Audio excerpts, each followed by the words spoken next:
KK വ്ളോഗ്സിൻ്റെ പുതിയൊരു എപ്പിസോഡിലേക്ക് എല്ലാവർക്കും സ്വാഗതം.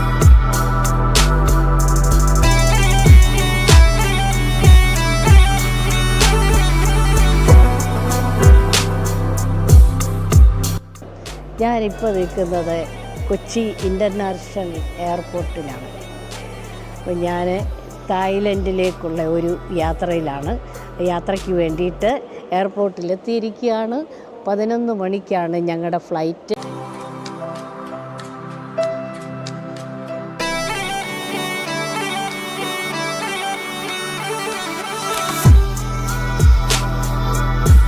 അപ്പോൾ ഞങ്ങൾ സേഫായിട്ട് എല്ലാവരും പ്ലെയിനിൽ കയറി സീറ്റ് പിടിച്ചു. എനിക്കൊരു സൈഡ് സീറ്റാണ്. ഈ കാഴ്ചകളെല്ലാം തായ്ലൻഡിൽ ചെന്നിട്ട് കാണും.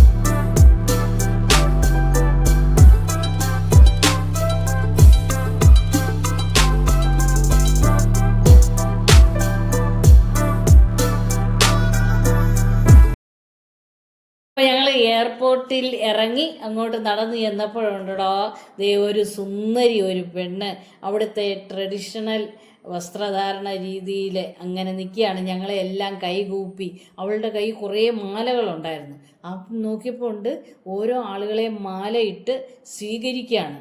അപ്പം ഭാര്യയും ഭർത്താവും പിന്നെ ഞാൻ തന്നെ ഉള്ളായിരുന്നു. എനിക്കും ഒരു മാലയൊക്കെ ഇട്ട് ഞങ്ങളങ്ങോട്ട് ഇറങ്ങി ചെന്നപ്പോൾ തന്നെ ഞങ്ങളെ കാത്ത് ബെസ്റ്റ് ഏഷ്യ എന്ന് പറയുന്ന നല്ലൊരു അടിപൊളി വണ്ടി കാത്തു നിൽപ്പുണ്ടായിരുന്നു. ഞങ്ങളുടെ ഗ്രൂപ്പിലുള്ളവരെല്ലാം അതേ കയറി, ഞാനും കയറി.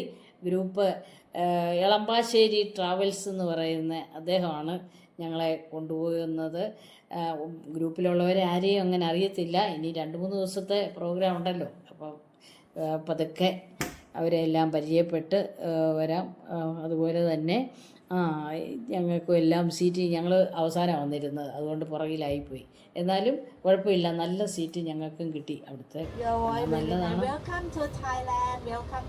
ഞങ്ങൾ 5:30 ആയപ്പോഴാണ് ബാങ്കോക്കിലെ ഡോൺ മുവാങ് ഇൻ്റർനാഷണൽ എയർപോർട്ടിലെത്തിയത്. DMK അങ്ങനെയാണ് അതിൻ്റെ ഷോർട്ട് ഫോം. അവിടുത്തെയൊക്കെ പേരുകളൊക്കെ കേട്ടാൽ നമ്മൾ ചിരിക്കും. അപ്പോൾ ഡോൺ മുവാങ് എയർപോർട്ടിൽ നിന്ന് 5:30 എത്തി. അത് കഴിഞ്ഞ് ഇത് ബാങ്കോക്കിലാണ്. ഞങ്ങൾ ഈ ബസ്സിൽ കയറി കഴിഞ്ഞിട്ട് സൈറ്റ് സീയിങ് കാണുക. അത് നേരെ വെളുത്ത് വരുന്നതേ ഉള്ളൂ. നല്ല അടിപൊളി കാഴ്ചകളായിരുന്നു. വലിയ അമ്പരചുംബികളായിട്ടുള്ള ഒത്തിരി ബിൽഡിങ്ങുകൾ കാണാം. അതുപോലെ തന്നെ മുകളിലും താഴെ എല്ലാം റോഡുകളാണ്. ഇഷ്ടംപോലെ നല്ല സൂപ്പർ വണ്ടികൾ പോകുന്ന കാണാം. പിന്നെ ഫ്ലൈ ഓവറുകൾ എങ്ങോട്ട് നോക്കിയാലും ഫ്ലൈ ഓവറേ ഉള്ളൂ. വലിയ ടൗൺ അല്ലേ. ബാങ്കോക്കിൽ നിന്ന് ഇനി ഞങ്ങൾക്ക് പട്ടായിലോട്ടാണ് പോകേണ്ടത്. ബാങ്കോക്കിൽ ചെന്ന് അവിടുന്ന് ഞങ്ങൾ ഫുഡ് കഴിക്കാൻ വേണ്ടിയിട്ട് ഇടയ്ക്ക് ഞങ്ങൾ ഇറങ്ങി. അപ്പോൾ ഞങ്ങൾ രാവിലെ ഇവിടെ ബ്രേക്ക്ഫാസ്റ്റ് കഴിക്കാനായിട്ട് വന്നിരിക്കുന്നത് ടൈഗർ ടോപ്പിയ സൂ ഉണ്ടോ? ടൈഗർ ടോപ്പിയ. ഇതിനകത്ത് കയറണം. ഇതിനകത്തെല്ലാം ടൈഗറാണ്. ഇഷ്ടം പോലെ ടൈഗറുണ്ട്. ഇനി ഭക്ഷണം കഴിച്ച് കഴിഞ്ഞിട്ട് ഇവിടെ നല്ല വ്യൂ ആണ് കാണാനൊക്കെ. നഗരത്തിൽ നമ്മൾ കയറിയിരിക്കുന്നു. നമ്മൾ സൂവിലോട്ട് പോകും. പിന്നെ ഇത് ടൈഗറിനെ എല്ലാം കാണാൻ പറ്റും. ടൈഗർ മാത്രമാണോ എന്നറിയത്തില്ല. ഈ കമ്പിക്കകത്ത് ഈ കമ്പി കൂടെ നമ്മളിരുന്ന് കാണും. അതുങ്ങൾ നമ്മളെ പിടിക്കാൻ വരുന്ന അത് ഒരവസ്ഥ. ഇപ്പോൾ ഞങ്ങൾ റെസ്റ്റോറൻറ്റിനകത്തോട്ട് കയറി. കുറേ പേര് അവിടെ വാഷ്റൂമിലും അവിടെ എല്ലാം പോയി. എന്തായാലും കയറി കഴിഞ്ഞപ്പോൾ ഭയങ്കര ജനമാണ് അവിടെ. എല്ലാം നമ്മളെ പോലുള്ള ടൂറിസ്റ്റുകളാണ് അവിടെ വന്നിരിക്കുന്നത്. അവിടുത്തെ ഫുഡുകളൊക്കെ ആണെങ്കിലും നമ്മുടെ എല്ലാ വെറൈറ്റി ഫുഡുകളാണ്. ബ്രേക്ക്ഫാസ്റ്റ് രാവിലെ ഒരു 10:30 സമയം. അപ്പോൾ എനിക്കിഷ്ടമുള്ള എന്തൊക്കെയുണ്ടെന്ന് നോക്കട്ടെ, എല്ലാം ഒന്നും പിടിക്കത്തില്ലല്ലോ. അപ്പോൾ അങ്ങനെ പുലാവ് ഓരോന്നോരോന്ന് ഒത്തിരി സാധനങ്ങളുണ്ടായിരുന്നു. അപ്പം ഞാൻ സ്വല്പം എല്ലാം എടുത്തു. അങ്ങനെ ഓരോന്ന് ടേസ്റ്റ് ചെയ്ത് ഞങ്ങൾ ടൈഗർ ടോപ്പിയിൽ നിന്ന് ഫുഡൊക്കെ എടുത്ത് കഴിക്കാനായിട്ട് വന്നിരിക്കുകയാണ്. കുറച്ച് ഇത് ഫ്രൂട്ട്സ് എടുത്തിട്ടുണ്ട്, പിന്നെ ഇത് റൈസുണ്ട്, സലാഡ്, ഉപ്പുമാവ് എടുത്തിട്ടുണ്ട്. എനിക്ക് ഏറ്റവും ഇഷ്ടമുള്ള ഉപ്പുമാവാണ്. ഇവിടുത്തെ വടയെന്ന് പറയുന്നത് കണ്ടില്ലേ, ഇതാണ്, ഉണ്ടയാണ്, ഷേപ്പ് നല്ല ടേസ്റ്റ് ഉണ്ട് കേട്ടോ. നമ്മൾ ഫുഡ് കഴിച്ചുകൊണ്ടിരിക്കുമ്പോൾ തന്നെ ഉണ്ട്, ഞാനൊന്ന് പുറകോട്ടൊന്ന് തിരിഞ്ഞു നോക്കിയപ്പോൾ ആണ്ട്രാ കടുവ കിടക്കുന്നു. പിന്നെ അയ്യോ, ഒരു ഗ്ലാസിൻ്റെ അപ്പുറവും ഇപ്പുറവുമാണ് കടുവ. ആൺകടുവയും പെണ്ണുമാണെന്ന് തോന്നുന്നു. 2 പേരെ കണ്ടു. പിന്നെ കുഞ്ഞുങ്ങൾ കുറേ എണ്ണം ഉണ്ടായിരുന്നു. ഏതായാലും അയ്യോ, നമ്മുടെ നാട്ടിലെങ്ങാണോ ഇങ്ങനെ പറ്റുമോ, എനിക്ക് ഓർത്തിട്ട് പേടിയാവുന്നു. ഓടിപ്പോയി എല്ലാവരും ഫോട്ടോ എടുക്കുന്ന കണ്ടു.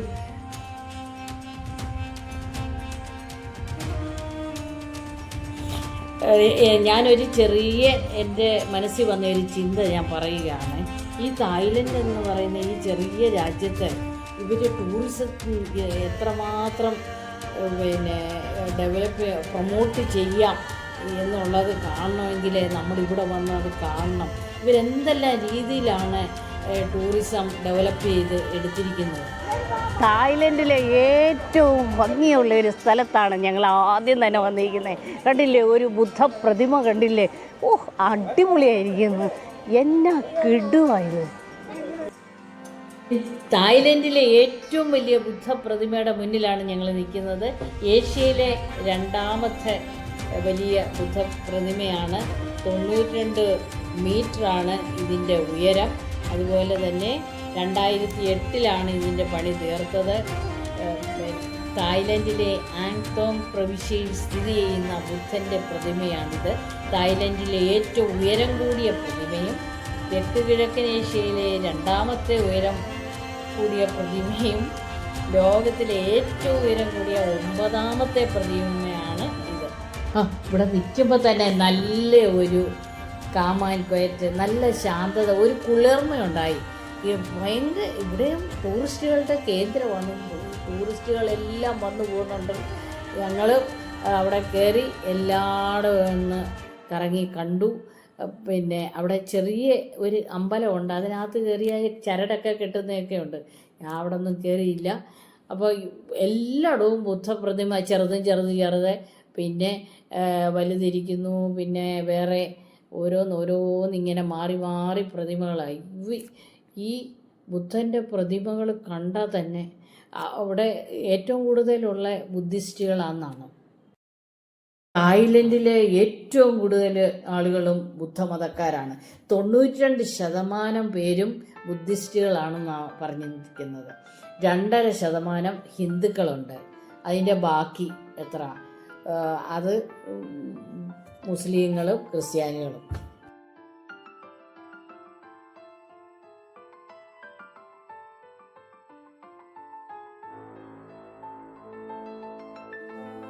ഇത്ര പടികളെല്ലാം കയറി ഏറ്റവും ഉയരത്തിൽ വന്നിരിക്കുകയാണ്. ഇവിടെ നിന്ന് നോക്കുമ്പോഴേ പട്ടായ പട്ടണത്തിൻ്റെ കുറേ ഭാഗങ്ങൾ നമുക്ക് കാണാൻ പറ്റുന്നുണ്ട്. കണ്ടില്ലേ, നല്ല രസമുണ്ട് അതെല്ലാം കാണാനായിട്ട്. പിന്നെ ഇതിൻ്റെ 2 സൈഡിലുമാണെങ്കിൽ അത് ആ വാള് ഒരു പ്രത്യേക തരത്തിലാണ് അവർ കെട്ടിയിരിക്കുന്നത്. എല്ലാം അങ്ങ് സ്വർണ്ണ കളറിലാണ്. ഈ ബുദ്ധൻ എന്ന് പറഞ്ഞാൽ തന്നെ സ്വർണ്ണ കളറിലാണ് എല്ലാം ചെയ്തു വച്ചിരിക്കുന്നത്.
അപ്പോൾ ഞങ്ങൾ പട്ടായയിലെത്തിയിരിക്കുകയാണ്. സാങ്ച്വറി ഓഫ് ട്രൂത്ത് കാണാൻ വേണ്ടിയിട്ടാണ് ഇവിടെ എത്തിയത്. അതാണ് അതിൻ്റെ കവാടം അവിടെയാണ്. ടിക്കറ്റ് അങ്ങോട്ട് പോകണം അല്ലേ?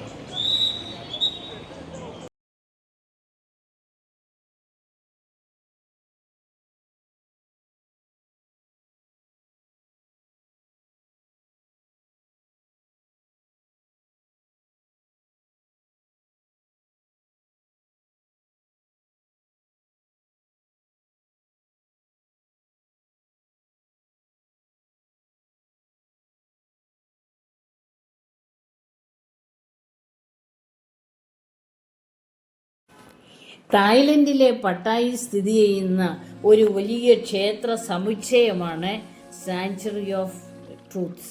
ഇത് മുഴുവൻ തടി കൊണ്ടാണ് നിർമ്മിച്ചിരിക്കുന്നത്. പ്രധാനമായും ബുദ്ധിസ്റ്റുകളുമുണ്ട്. ഹിന്ദു വിശ്വാസത്തിലെ കഥകളിലുള്ള ശില്പകലയുമാണ് ഇവിടെ ഉള്ളത്. ഈ ഗോപുരത്തിന്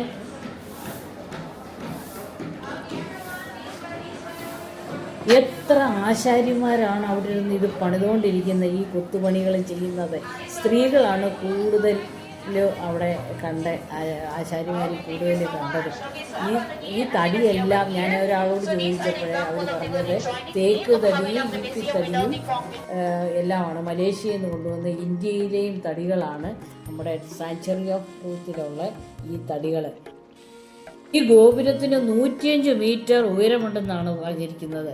2050 ആകുമ്പോഴത്തേന് എല്ലാം നിർമ്മിച്ച് കഴിയുന്ന ഇത്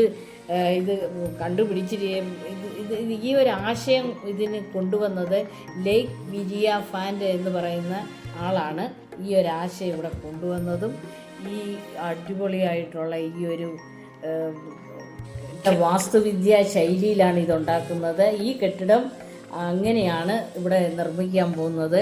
അങ്കോർ കാലഘട്ടത്തിലെ പോലെ മരത്തിൽ കൊത്തുപണി ചെയ്ത ശില്പങ്ങൾ ഇവിടെ കാണാം. 4 ഗോപുരങ്ങളാണ് ഇതിനുള്ളത്. കംബോഡിയ, ചൈന, ഇന്ത്യ, തായ്ലൻഡ് എന്നിവിടങ്ങളിൽ നിന്നുള്ള ബുദ്ധിസ്റ്റ്, ഹിന്ദു പുരാണങ്ങളിലെ കഥകൾ കാണിച്ചിരിക്കുന്നു. ഇതിനകത്തെല്ലാം ഈ കൊത്തുപണി നോക്കിയാൽ നമുക്കത് മനസ്സിലാവും. ഔദ്യോഗിക വെബ്സൈറ്റിൽ പറഞ്ഞിരിക്കുന്നത് പ്രകാരം കലയും സംസ്കാരവും കൊണ്ട് പുരാതന ജീവിതത്തെയും വിജ്ഞാനത്തെയും തത്വചിന്തയെയും പ്രതിഫലിപ്പിക്കുക എന്നതാണ് ദേവാലയത്തിൻ്റെ ഉദ്ദേശം.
Why you don't share yours? Okay, mine? Okay. My purpose in this world is to marry a good husband. To find a good husband. Okay. Come like this.